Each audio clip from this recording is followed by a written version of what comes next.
all you need to know, the Bloomberg Quint podcast that prepares you for the day's business. Good morning. You're listening to the daily morning update from Bloomberg Quint with me, Alex Matthew. Today is the 5th of August. At the start of the week, we're looking for any cues from the US and China that will indicate a dialing down of the ongoing trade war. Also, back home, there's the RBI monetary policy review that comes out on Wednesday.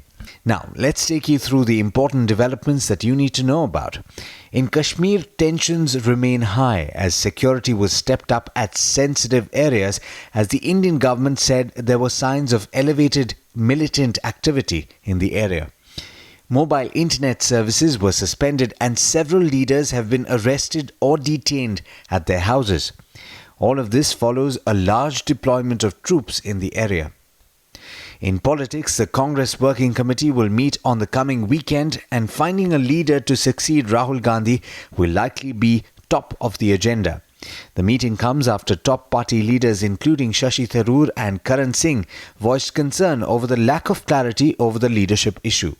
In corporate news, drug major Sun Pharmaceutical Industries on Saturday said that it is discontinuing operations at 2 clinical pharmacology units in Vadodara, Gujarat to bring in efficiencies in cost and processes. Shares of Ashok Leyland fell to their lowest in 4 years on Friday after the company said it will cut production to ease stress on dealers who are grappling with an inventory pileup as sales haven't picked up since the festival season last year. The Competition Commission of India has dismissed a complaint against ONGC alleging abuse of dominant position with regard to certain contractual provisions for hiring offshore support vessels. Britain's Cairn Energy is keen to reinvest in India if the retrospective tax issue it is facing is resolved, according to its chief executive Simon Thompson. In international news, Iran's Revolutionary Guards have seized another foreign oil tanker. The vessel, which is the third seized by the guards in the Persian Gulf since the 14th of July, is suspected of smuggling a large volume of fuel, according to Tehran. Iraq denied a report that it owned the ship. The move is likely to compound concerns about the safety of the region, which accounts for a large part of the world's oil shipping. The jobs report in the US underscored mounting risks to the economy as President Donald Trump dials up tariffs on Chinese goods, threatening already struggling factories and stores. While overall payroll gains were healthy in July, retail employment dropped for the 6th straight month to a 3-year low, according to Labour Department figures. At factories, which are already in a technical recession thanks to global weakness and the trade war, average weekly hours worked sank to the lowest since 2011. In Hong Kong, protesters are looking to shut down the city with a general strike today, and well over 100 flights to and from the financial hub have already been cancelled. China's mouthpiece Xinhua published a report that said that Beijing won't sit by and let the disruption in Hong Kong go on, but it didn't specify what steps China might take. In international markets, early rises in Asia were sharply lower after a weak close on Wall Street at the end of last week. The Nikkei in Japan was lower by nearly 1%.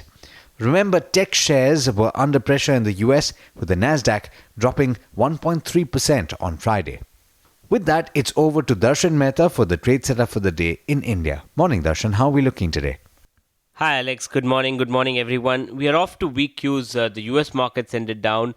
Asia is trading down sharply and the SGX Nifty is also indicating a negative outlook.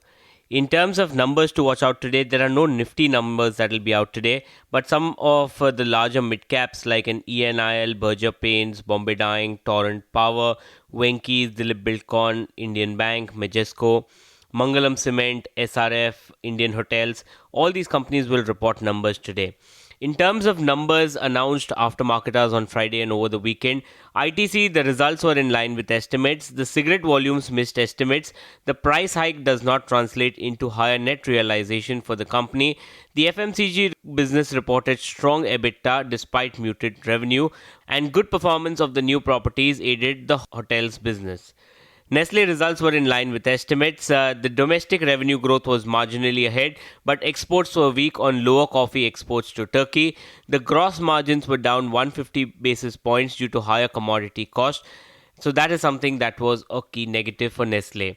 Astral Poly results were in line with estimates. Strong performance was led by the piping division, and that was due to the plumbing and agri segment. Weak adhesive revenues was due to the change in distribution model. And the company also approved a bonus of 1 equity share for 4 held. Bata results were in line with estimates. The EBITDA expansion was due to the Ind AS 116 norms. E-commerce and non-retail channel grew in double digit. The single digit growth was seen for the retail segment. The management says that the cost measures and scale benefit aided the margins. Deepak Nitrite, decent set of numbers, but the numbers are not comparable due to the addition of phenol segment which started in the fourth quarter. The strong performance was led by the performance products segment. Phenolics business reported a sequential dip in earnings. The other segments disappointed.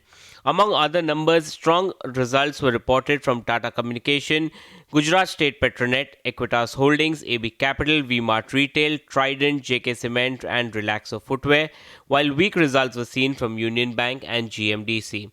In terms of other stocks, NIIT will consider a share buyback on August 10th. Bloomberg reports that Blackstone and Carlyle are among the 5 investors that are in talks to acquire a stake in Shriram Capital. Shriram Capital is the parent company of Shriram Transport and Shriram City Union Finance. Cox & Kings, another default, and this time it's a 100 crore default that was there. In terms of brokerages, Vitreous Emerging Market Small Cap Fund sold in 2.7 lakh shares in CARE Rating, and Bajaj Finance sold in 19 lakh shares or close to 2% stake in NRB Bearings. Brokerage, the big one is Credit Suisse on Reliance. They have downgraded the stock to an underperform from a neutral and cut the target price to 995 from 1350. 3 reasons that they have given for the downgrade. There is a cautious view on refining and petrochemical cycle, and Reliance is likely to be FCF negative for FY 2021. The second point is incorporation of higher liabilities of the $10 billion from crude payable, and the thirdly is the slow enterprise rollout and weak Jio ARPUs in the first quarter. But there's much more you need to know before trade actually starts. For that, log on to our website bloombergquint.com and click on the All You Need to Know tab, and you will be prepared for morning trade. Thanks, Darshan. Well, that's all we have for you in this podcast, but there's a lot more on the website bloombergquint.com, so do check it out. This is Alex Matthews signing off. Have a great day. I hope you enjoyed listening to All You Need to Know. Did you know that you could listen to the show on the IVM Podcast app? On the IVM Podcast app, along with this, we have a number of other shows which you think you'll enjoy. Listen to Cyrus Says with Cyrus Brocha as the host. Listen to Paisa Vaisa with Anupam Gupta. The Scene and the Unseen with Amit Verma. Or Shunya One hosted by Shiladitya Mukhopadhyay and myself. Check out the IVM Podcast app to get more talk content that you will enjoy.